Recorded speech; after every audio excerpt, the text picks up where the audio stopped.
السلام علیکم ورحمۃ اللہ وبرکاتہ۔ امید ہے کہ آپ تمام حضرات خیریت سے ہوں گے۔ اللہ تعالی ہم سب کو ایسے ہی خوش رکھے۔ آپ تمام حضرات کی خدمت میں ایک اور ویڈیو لے کر حاضر ہوا ہوں جو آپ نے تھمبنیل میں پڑھ ہی لیا ہوگا۔ اب اس ویڈیو کو شروع کرتے ہیں۔ ایک صاحب یہ کہتے ہیں کہ ظہر اور عصر میں قرات کیوں نہیں پڑھی جاتی، اس کی وجہ کریں۔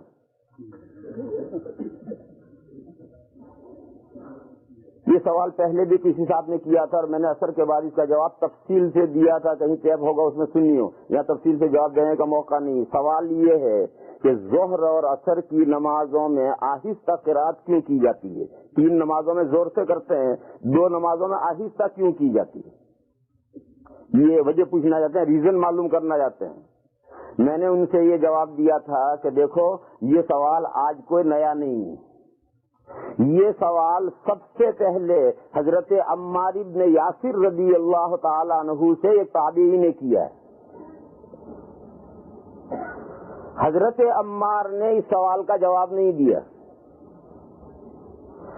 اور یہ جواب دیا کہ جن نمازوں میں حضور نے زور سے پڑھا ہے ہم بھی زور سے پڑھتے ہیں، اور جن نمازوں میں حضور نے آہستہ پڑھا ہے ہم بھی آہستہ پڑھتے ہیں۔ بس اتنا جواب دیا، وجہ نہیں بتائی۔ یہ کہا 3 نمازوں میں حضور زور سے پڑھتے ہیں تو ہم بھی زور سے پڑھتے ہیں، 2 نمازوں میں حضور آہستہ پڑھتے تھے ہم بھی آہستہ پڑھتے ہیں۔ پھر پوچھنے والے نے پھر سوال کیا کہ ظہر اور عصر میں حضور آہستہ قرات کرتے تھے، اس کی کیا دلیل ہے؟ جب آہستہ کرتے تھے تو آپ حضرات کو کیسے پتا چلا کہ حضور آہستہ قرات کر رہے ہیں؟ تو اس کا جواب حضرت عمار نے دیا کہ یہ بات ہم اس طرح سے جانتے تھے کہ حضور ظہر اور عصر میں جب پڑھتے تھے تو حضور کی داڑھی ہلتی تھی، تو حضور کی داڑھی ہلنے سے ہم سمجھتے تھے کہ حضور قرات فرما رہے ہیں۔ اس سے یہ معلوم ہوا کہ حضور اکرم صلی اللہ تعالی علیہ وسلم کی داڑھی فرینچ کٹ نہیں تھی، اتنی خشخشی سی داڑھی، یہ کوئی داڑھی نہیں، یہ کوئی اسلامی داڑھی نہیں ہے۔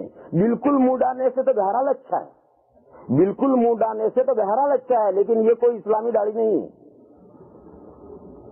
حضور اکرم صلی اللہ تعالی علیہ وسلم کی داڑھی اتنی بڑی تھی کہ جو حضور پڑھتے تھے تو وہ ہلتی تھی۔ یہیں سے مسئلہ سمجھو کہ داڑھی رکھنا واجب ہے اور ایک مشت رکھنا واجب ہے، یہ 2 واجب الگ الگ ہیں۔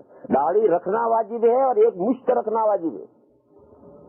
ایک آدمی بالکل منڈاتا ہے وہ دونوں واجب چھوڑتا ہے، ایک آدمی بالکل منڈاتا ہے وہ دونوں واجب چھوڑتا ہے، اور ایک آدمی رکھتا ہے فرنج کٹ رکھتا ہے، خشخشی رکھتا ہے، تو وہ اس نے ایک واجب تو عمل کر لیا تو اس نے داڑھی رکھی، مگر دوسرا واجب اس نے چھوڑا کہ ایک مشت رکھنا واجب ہے، اس کو اس نے چھوڑا۔ ہماری مسجد میں ایک صاحب ہیں، جہاں میں ٹھہرا ہوا ہوں مسجد میں ایک صاحب ہیں، انہوں نے مجھ سے تو نہیں پوچھا، میرے ایک دوست سے پوچھا کہ مول صاحب سے یہ پوچھیو کہ حدیث میں تو داڑھی کا ذکر ہے، تو حضور کی داڑھی اتنی بڑی تھی کہ قرات کرتے ہلتی تھی، قرآن میں بھی کہیں داڑھی کا ذکر ہے یا نہیں؟ کیا مول صاحب سے پوچھو کہ قرآن میں بھی داڑھی ہے یا نہیں؟ اس سلسلے میں سب سے پہلی بات تو یاد رکھو کہ ہر مسئلے کا قرآن میں ہونا ضروری نہیں ہے۔ وہ میرے پاس آتے تو میں ان سے پوچھتا کہ فجر کی 2 رکعتیں ہیں، قرآن میں ہے کہیں؟ ظہر کی 4 رکعتیں ہیں، قرآن میں ہے کہیں؟ عصر کی 4 رکعتیں ہیں، مغرب کی 3 رکعتیں ہیں، عشاء کی 4 رکعتیں ہیں، وتر کی 3 رکعتیں ہیں، ہے قرآن میں کہیں؟ قرآن میں نہیں ہے۔ قرآن میں تو اتنا ہے کہ نماز کی پابندی کرو، نماز کے اہتمام کرو، بس اتنا ہی ہے، اور یہ سارا ڈیٹیل تو حدیثوں میں ہے۔ لہذا ہر مسئلے کا قرآن میں ہونا کیا ضروری ہے؟ شریعت کے جو اصول ہیں وہ قرآن کے ساتھ حدیثیں بھی ہیں، اور قرآن اور حدیث کے ساتھ صحابہ کا اجماع بھی ہے اس کے ساتھ۔ یہ 3 چیزوں پر دین کا مدار ہے، قرآن، حدیث اور اجماع امت، ان 3 پر دین کا مدار ہے۔ لیکن اتفاق سے قرآن میں بھی داڑھی کا ذکر ہے، یہ اتفاق سے، کوئی ضروری نہیں کہ آپ ہر مسئلہ قرآن میں ڈھونڈنے لگے، اتفاق سے داڑھی کا ذکر قرآن میں بھی ہے۔ موسیٰ علیہ السلام جب طور پر گئے تو پیچھے بنی اسرائیل گمراہ ہو گئے تھے، انہوں نے بچڑے کی پوجا شروع کر دی تھی، یاد ہے؟ جب موسیٰ علیہ السلام آئے تھے تو انہوں نے اپنے بھائی حضرت ہارون علیہ السلام کی داڑھی پکڑ کر کھینچی تھی، اور تو جب داڑھی پکڑ کر کھینچی تھی غصے میں، تو وہاں آیت کریمہ ہے، حضرت ہارون نے کہا تھا کہ لا تأخذ بلحیتی ولا براسی، انی خشیت ان تقول فرقت بین بنی اسرائیل ولم ترقب قولی. انہوں نے کہا بھائی جان میری داڑھی پکڑ کر نہ کھینچیے, میرے سر کے بال پکڑ کر نہ کھینچیے, میں نے اس مصلحت سے خاموشی اختیار کی تھی. تو ہارون علیہ السلام کی داڑھی اتنی بڑی تھی کہ حضرت موسیٰ علیہ السلام سے پکڑ کر کھینچے. فرینچ کٹ کو کیسے پکڑ کر کھینچو گے؟ تھوڑی پکڑ کے کھینچے, تھوڑی پکڑ کر کھینچو گے, داڑھی کہاں سے پکڑ کر کھینچو گے؟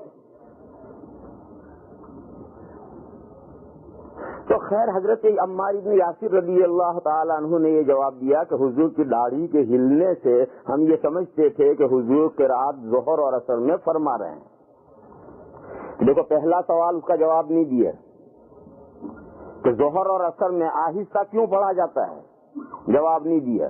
یہ کہا کہ حضور نے جن نمازوں میں زور سے پڑھا ہے ہم بھی زور سے پڑھتے ہیں, جن نمازوں میں حضور نے آہستہ پڑھا ہے ہم بھی آہستہ پڑھتے ہیں. اس کا جواب نہیں دیا.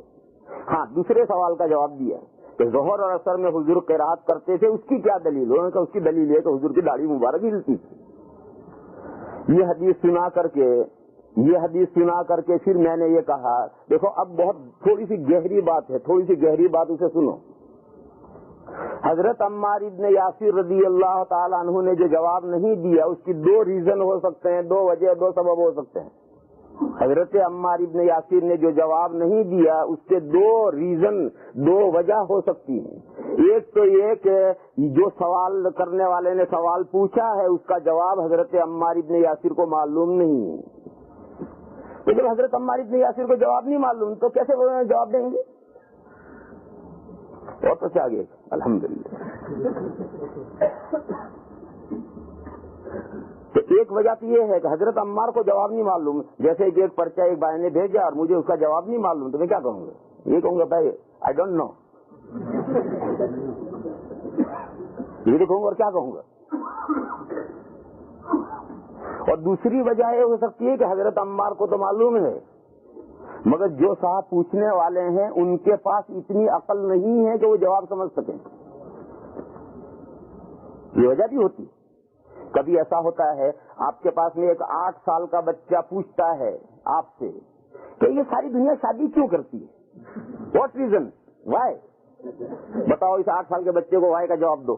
اسے کہیں گے بیٹا تو 16 سال کا ہو جائے پھر وائی خود ہی سمجھ میں آ جائے گا. پھر یہ وائی ابھی جیب میں رکھ, 16-17 سال کا ہو جائے پھر وائی خود ہی سمجھ میں آ جائے گی تیرے. ابھی آپ اس کا جواب اسے نہیں دے سکتے. کیوں؟ آپ نہیں جانتے ہیں, آپ جانتے ہیں تو کیوں جواب نہیں دے سکتے؟ وہ بچہ اس عمر میں ہے کہ وہ اس وقت اس کا جواب نہیں سمجھ سکتا. تو یہ دو وجہ ہوتی ہے. ایک تو یہ کہ حضرت عمار بن یاسر رضی اللہ تعالیٰ عنہ ہی کو جواب نہیں معلوم, اور ایک یہ کہ پوچھنے والے کا علم اتنا نہیں ہے, اس کا مبلغ علم اتنا نہیں ہے کہ اس سوال کا جواب وہ سمجھ سکے. اس کے بعد میں نے کہا سنو, میں حضرت عمار بن یاسر رضی اللہ تعالیٰ عنہ سے زیادہ علم نہیں رکھتا, اور آپ لوگ وہ جو تابعی سوال کرتا تھا اس سے زیادہ مبلغ علم نہیں رکھتے. آج کے یہ پورا مجمع ہے, اس پورے مجمع میں سے وہ تابعی جس نے حضرت عمار سے سوال کیا تھا اس پوچھنے والے تابعی کا جتنا علم تھا اتنا علم آپ میں سے کسی کے پاس نہیں. اور حضرت عمار کے پاؤں کی مٹی کے برابر بھی میں نہیں ہوں, لہذا اس کا جواب نہیں ملے گا. یا تو یوں کہہ لو کہ مجھے نہیں معلوم, کیونکہ مول صاحب کو نہیں معلوم تھا اس لیے جواب نہیں دیا, چاہے یوں کہہ لو, چاہے یوں سمجھ لو کہ آپ حضرات اس کا جواب نہیں سمجھ سکتے اس لیے مول صاحب نے جواب نہیں دیا, چاہے یوں سمجھ لو چاہے یوں سمجھ لو, باقی جواب اس کا نہیں ہے. آپ کے اس سوال کا جو سوال ہے اس کا جواب نہیں ہے.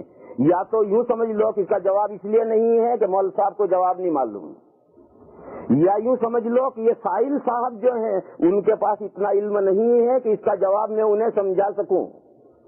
دونوں میں سے جون سے پر آپ چاہے محمول کر لیں, جواب نہیں ملے گا.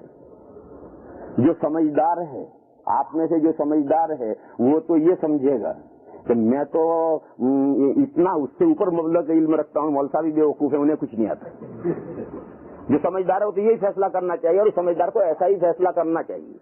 لیکن کوئی نہ سمجھ ہوگا وہ بیچارہ اپنے اوپر لے لے گا کہ نہیں مول صاحب تو جانتے ہوں گے میں ہی کم علم ہوں, وہ ایسا فیصلہ کرنے والا نہ سمجھ فیصلہ کرے گا. لیکن آپ میں جو سمجھدار ہے وہ تو یہ فیصلہ کرے گا کہ نہیں میں تو سمجھ سکتا ہوں, یہ مول صاحب ہی نہیں جانتے. خیر جو آپ کو فیصلہ کرنا ہو کرو, اس کا جواب نہیں.